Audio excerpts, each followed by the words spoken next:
benvinguts una setmana més a este telar des d'on avui coneixerem a un xic que gràcies a la música ha expressat totes aquestes qüestions que avui dia preocupen els nostres joves. Qüestions com l'habitatge, l'ocupació, estudis, però després parlarem amb ell i també amb Creu Roja. Però ara vull que m'acompanyen a un altre món, un món més desconegut, més ocult i misteriós.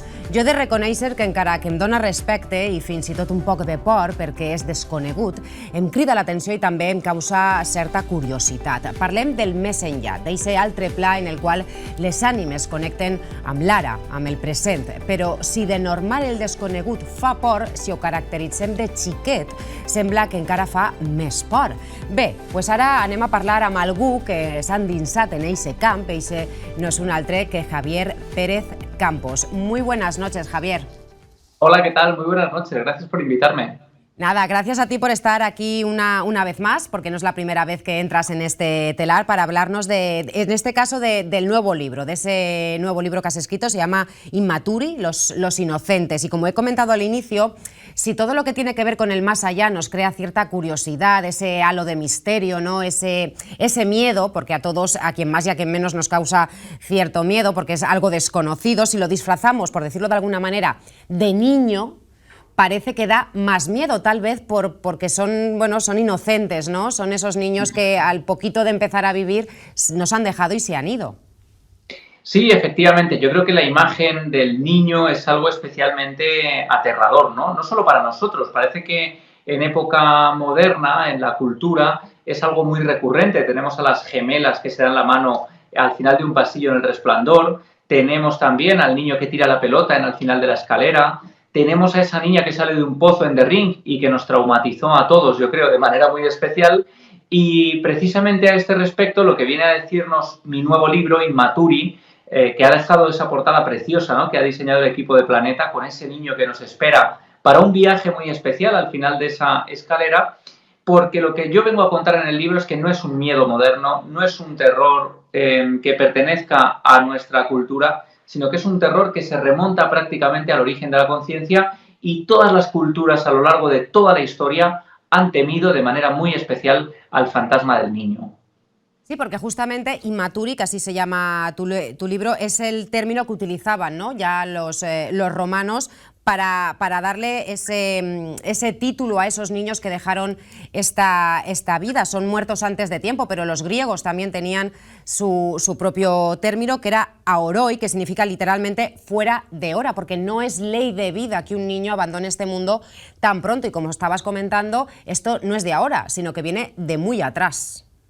Claro, y lo bonito de esto, yo digo en el libro que en el fondo el misterio es como un tronco, un gran tronco sagrado del que surgen multitud de ramas que nos permiten explorarlo y estudiarlo desde diferentes vías, ¿no? Yo evidentemente soy periodista y lo hago desde una perspectiva de ir a entrevistar al testigo, ir al lugar de los hechos, casi como hace el periodismo de sucesos, pero además recurro a otras ciencias y a otras artes para indagar sobre este fenómeno. Por ejemplo, la arqueología. ¿Qué nos dice la arqueología sobre el miedo al fantasma del niño? Pues es muy interesante porque yo cuento en este trabajo cómo, por ejemplo, en la Edad de Bronce, hace miles de años, ya se enterraba de forma diferente a los niños que morían. Si a los adultos se les enterraba de manera natural en un camposanto, en una necrópolis, a los niños, por ejemplo, tenemos datos muy curiosos, antigua Roma, de cómo se les enterraba en el interior de ánforas o de vasijas, es decir, de una forma diferente, intentando contenerlos en recipientes para evitar que pudieran regresar del otro lado, ¿no? Y esto nos lo dicen ya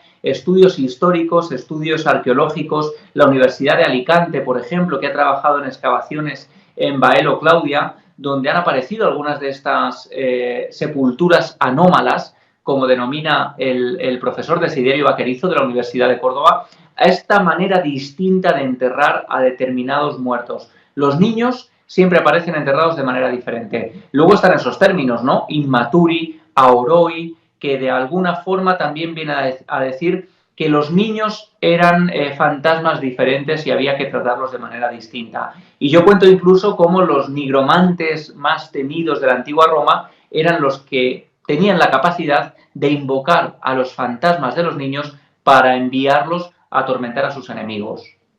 Pero fíjate, justamente por eso, no sé si has conseguido dilucidar, ¿no?, el motivo por el cual se le tenía y se le tiene tanto miedo, más si cabe que a los adultos, a ese fantasma de los Inmaturi. ¿Por qué? Pues es como la gran pregunta del libro, ¿no? ¿Por qué nos dan especial miedo? Y mi conclusión es precisamente que nos da mucho miedo el fantasma del niño, primero de todo, porque es quizá lo más antinatural que puede ocurrir, ¿no? La muerte de un niño es la muerte más a destiempo que se puede producir, que no debería suceder y que incluso a nivel social es el mayor fracaso que nos puede suceder, ¿no? Pero además, el niño es una figura que expresa sus emociones de manera intensa, ¿no? Para lo bueno y para lo malo. El amor de un niño lo llena todo, pero el odio de un niño que ha muerto a destiempo y que no entiende además lo que es la muerte, porque el fantasma de un niño es un fantasma además perdido, que no sabe lo que le ha sucedido. Bueno, pues todo eso lo convierte en un tipo de aparición muy especial que se diferencia del resto y que en su inocencia también se encuentra el reverso macabro de la muerte, ¿no? La muerte y la infancia, la muerte y el nacimiento, casi como dos polos que se deberían estar opuestos y que en ocasiones se tocan. Y ese choque de dos términos antagónicos nos produce una inquietud muy especial. Además, comienzas el libro, que he tenido la oportunidad de empezar a leérmelo, comienzas el libro con ese relato, ¿no?, de cómo te convertiste en papá, todas esas señales que te iban llevando a pensar que tal vez era el momento en el que iban a nacer tus hijos. Tal vez por esa nueva faceta como papá fue la que te llevó a querer indagar un poco acerca de los Inmaturi. Seguramente, ¿no? Porque además a mí, claro, la imagen del fantasma del niño siempre me había interesado como algo cultural, como algo icónico, como algo muy representativo. Pero precisamente cuando nacen mis hijos, hace 3 años, nacen de manera prematura. Yo paso con mi mujer, ¿no?, un mes en la UCI neonatal, en ese lugar que, bueno, por desgracia se vive muy de cerca, ¿no? Lo que es la muerte de un niño, la enfermedad, la tristeza, el dolor, el desgarro. Nosotros, por suerte, tenemos la virtud y la enorme suerte, sobre todo, ¿no?, de que los niños salen adelante sin ningún problema, pero a mí me toca muy de cerca ese miedo, ese desgarro, ese dolor que uno lleva en el ADN y que cuando es padre surge, ¿no?, emergen miedos nuevos, miedos diferentes. Y paralelamente a esa experiencia yo empiezo a recibir multitud de testimonios de personas que afirman haberse encontrado con el fantasma de un niño, ¿no? Esto ocurre, como digo, casi como dos vías paralelas y de pronto yo decido, cuando ya estoy tranquilo en casa, cuando ya los niños están bien, cuando han salido adelante, pues abrazar a esa casualidad y ponerme a investigar en el fondo este tipo de apariciones tan particulares que nos vienen inquietando profundamente desde hace miles de años. El proceso de investigación, así como el de documentación, ¿cómo ha sido? Porque no sé si existen muchísimos archivos, sí que has tenido acceso a testigos, ¿no?, de gente que ha vivido en sus propias carnes la aparición de esos niños, de haber tenido algún tipo de contacto con esos fantasmas, por llamarlos de alguna manera. Pero ¿cómo ha sido el proceso de documentación? Bueno, pues es un proceso muy interesante, muy intenso. La parte más sencilla, digamos, y más donde uno se puede oxigenar un poco es cuando sale de casa, entrevista a los testigos, visita los lugares donde se han aparecido estas figuras y luego lo interesante es que acompañando a todo ese proceso que convierta en el libro también en un libro de viajes, de aventuras, donde yo cuento un poco lo que me va pasando, pues también en el libro hay una parte muy interesante que tiene que ver con fotografías, ¿no? Hay un álbum fotográfico, hay un álbum donde aparecen grabados antiguos, donde aparecen incluso imágenes, ¿no?, de estos viajes, de los lugares que yo voy visitando y que convierten el libro también en un trabajo casi de documentación. Esto que tengo a mi espalda es mi biblioteca, aquí hay cientos y cientos de volúmenes y lo que hago a lo largo de esos 3 años de investigación pues es documentarme también sobre el mundo de las apariciones de fantasmas de niños en la antigüedad. Hay bibliografía, pero es muy complicado, como decías, encontrar cosas tan concretas, pero hay historias, por ejemplo, tengo por ahí un libro de uno de los conservadores del British Museum que hace un trabajo muy interesante sobre fantasmas en la antigüedad. Y en ese libro de fantasmas en la antigüedad hay alguna cosita referidas a apariciones de niños. Bueno, pues en ese trabajo casi arqueológico también, ¿no?, de buscar en libros, en documentos, en artículos universitarios, entrevistando a arqueólogos. Bueno, es una compilación de muchas materias, pero que al final en el libro tienen como un sentido, está todo hilado y está todo narrado, pues casi como una novela, ¿no? Son muchos los casos que has atendido, Javier, has tenido la oportunidad, ¿no?, de hablar con muchísimos testimonios. No sé si te acuerdas de todos, de alguno, pero no sé si alguno te ha causado especial miedo o si has llegado a sentir en tus propias carnes la aparición de algún Inmaturi. Pues mira, hay muchos casos, ¿no?, que son muy interesantes, pero uno de ellos en concreto, el lugar en sí me hizo querer abandonar el sitio antes de lo esperado, ¿no? Es precisamente donde decían que se aparecía el fantasma de un niño bautizado como Andresito en un palacio en Vitoria, en todo un edificio construido sobre lo que antiguamente fue un convento franciscano. Bueno, pues allí se erige la Delegación de Hacienda y el Palacio de Justicia.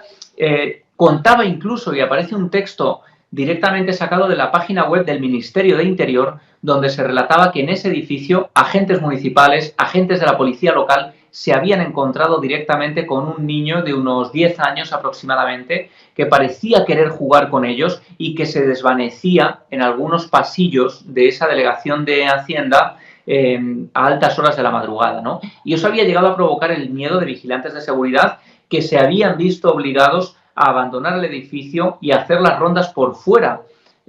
Claro, el miedo era auténtico. Bueno, pues conseguimos permiso para pasar 2 noches de investigación dentro del Palacio de Justicia en el lugar exacto, ¿no?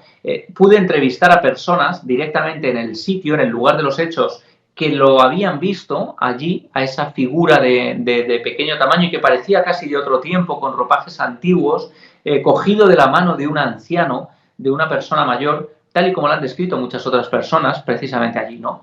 Y bueno, imagínate, era un edificio de 4 plantas, con unos sótanos eternos, larguísimos, unos pasillos inmensos, y fue allí donde a altas horas de la madrugada estaba previsto que yo pasara la noche.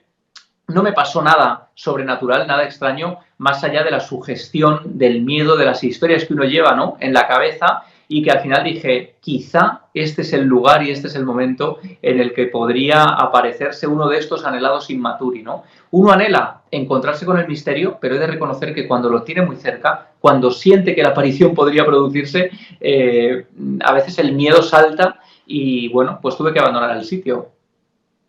Os admiro porque yo sería incapaz de acompañaros y pasar ya una noche, o sea, ni eso, o sea, ni 5 minutos, porque yo soy una persona que no sé si es que soy muy sensitiva o creo que estoy viendo cosas, pero alguna vez que otra sí que me ha parecido ver, escuchar o no sé si soy yo que me sugestiono. Javier, Inmaturi, los inocentes, esos pequeños que por desgracia han abandonado este mundo, están en otra dimensión, porque yo considero que no se han ido del todo, están ahí, y siempre y cuando vengan a jugar y no a hacernos pasar miedo, pues bienvenidos sean.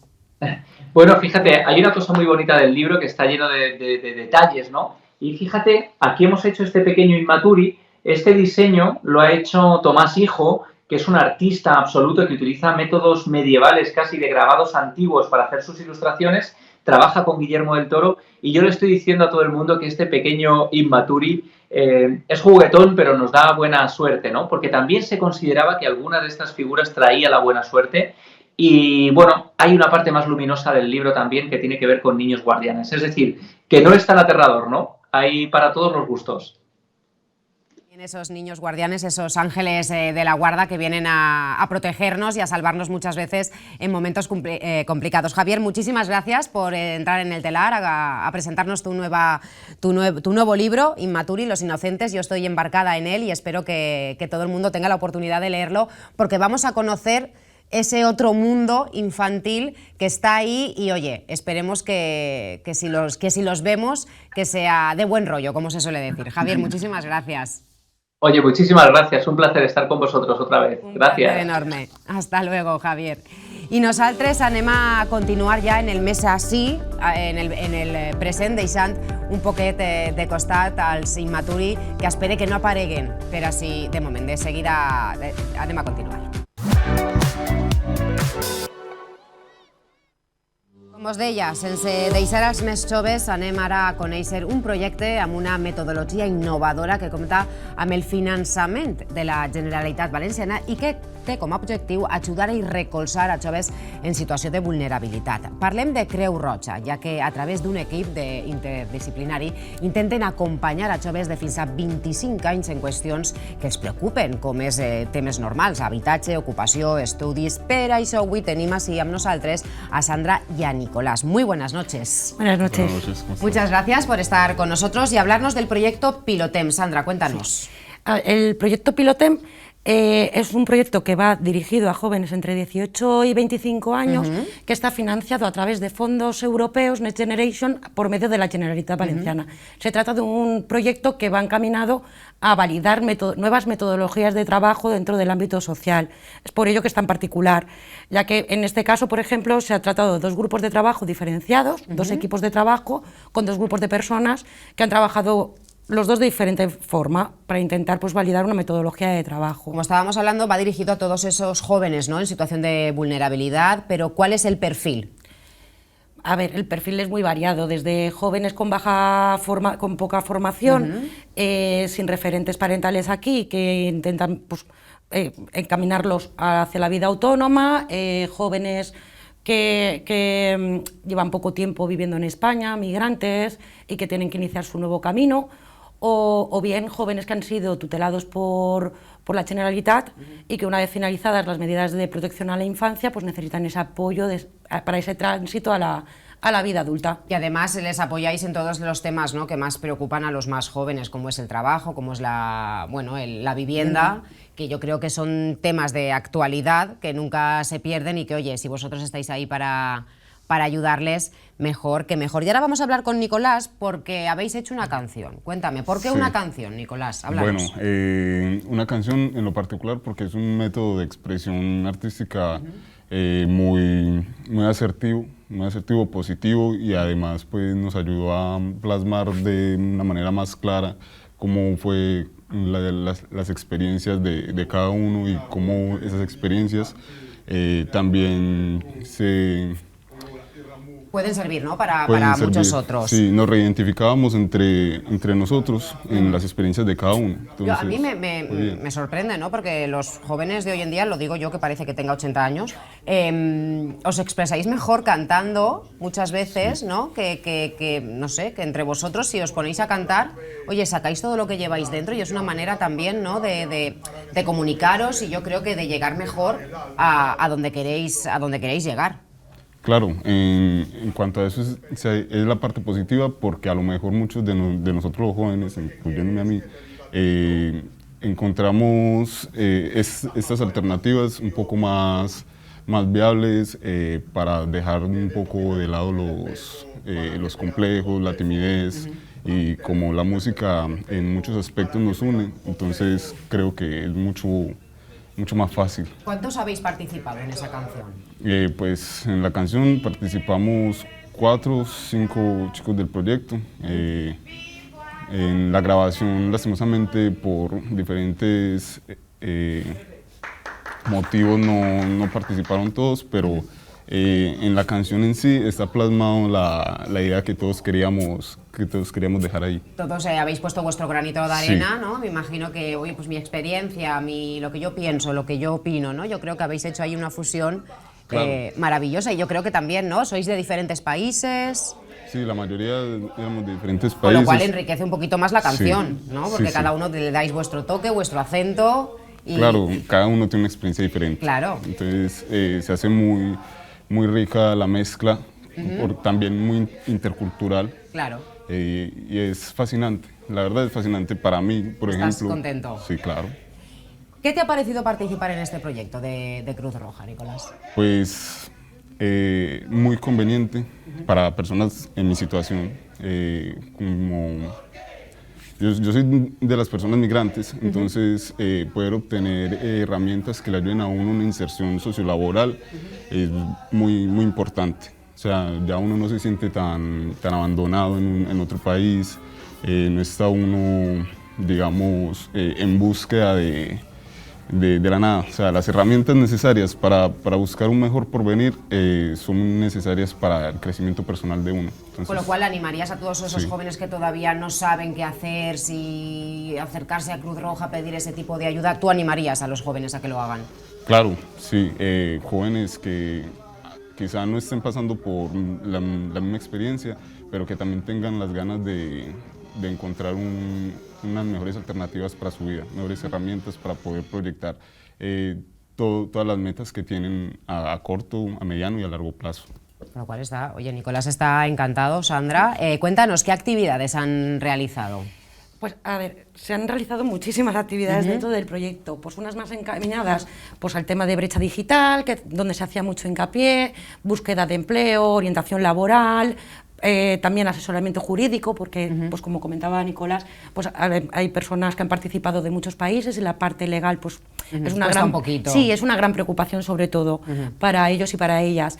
Y también hemos tenido una psicóloga que pues para trabajar todo el tema de habilidades sociales, también habilidades sociales de cara a la búsqueda de empleo, pues es lo que se ha tratado, un itinerario de inclusión social, teniendo en cuenta toda la parte social y la parte laboral. También pues, se han hecho talleres de acceso a la vivienda, pues, temas de contratos de alquiler, qué tienes que tener en cuenta, qué no tienes que tener en cuenta, que son herramientas que a lo mejor pues, nos hubiera gustado y hubiéramos necesitado todos cuando nos hemos visto en ese momento, ¿no? De pasar a ser personas adultas. Y luego una parte muy importante de ocio. Hemos tenido en cuenta sobre todo el ocio, ya un poco también pues para formar esa red y esa cohesión de grupo y el ocio como también terapéutico, como una forma de vía de escape también y de conocer diferentes alternativas que hay de ocio saludable. También hemos hecho mucho hincapié en hábitos saludables, pero también con un planteamiento muy lúdico. No te hago una charla de nutrición, sino hacemos un taller de cocina que tenga en cuenta esas alternativas saludables, combinándolo también con una gestión económica. ¿Qué alimentos son accesibles para todos y para todas, que son saludables y que podemos divertirnos, por poner un ejemplo? Sí. Entonces hemos jugado con todos esos elementos para hacer pues, una intervención lo más integral que hemos podido, muy enfocada a eso, a lo que es persona joven y a esa creación de red, de grupo entre ellos y ellas, que creo, si no me equivoco, que lo hemos conseguido, ¿no? Que entre vosotros... Sí. Yo creo por la cara de Nicolás, y conforme hablaba, que se le iluminaba la cara, yo creo que sí, que lo habéis conseguido. Sandra, y por último, vamos, igual que le he dicho a Nicolás, si animaba a los jóvenes a que buscaran ese tipo de ayuda, recomiendas, me imagino que totalmente este tipo de acciones. Sí, totalmente. Nosotros ahora mismo Pilotem es un proyecto que, bueno, como su nombre dice, es piloto, y finalizó el mes pasado, pero aún así Cruz Roja cuenta con proyectos enfocados a personas jóvenes, pues muy en esta línea de trabajo también, con lo cual cualquier persona joven que crea que necesita ese apoyo se puede acercar a las oficinas de Cruz Roja y animarse a participar. Pues como siempre les digo a ellos, nosotros somos fans de Cruz Roja porque vosotros sois fans de las personas, entonces oye, proyectos como este, Pilotem, que esperemos que algún día cambie el nombre y sea ya no sea un programa piloto, un proyecto piloto, sino que sea un proyecto más de todos los que hace Cruz Roja. Yo creo que estaremos encantados de que vengáis a presentarnos el proyecto ya oficial, por decirlo de alguna manera. Sandra, Nicolás, muchísimas gracias por estar con nosotros esta noche, por presentarnos este maravilloso proyecto. Muchísima suerte, Nicolás. I, oye, nosaltres així acabem este telar d'avui. Espero que hagin gaudit i que hagin conegut un poc més del més enllà i del més ací, en Creu Roja. Nosaltres ens anem, però tornem la setmana que ve amb molt més entrevistes. Així que gaudisquen de la nit i siguin feliços. Adéu.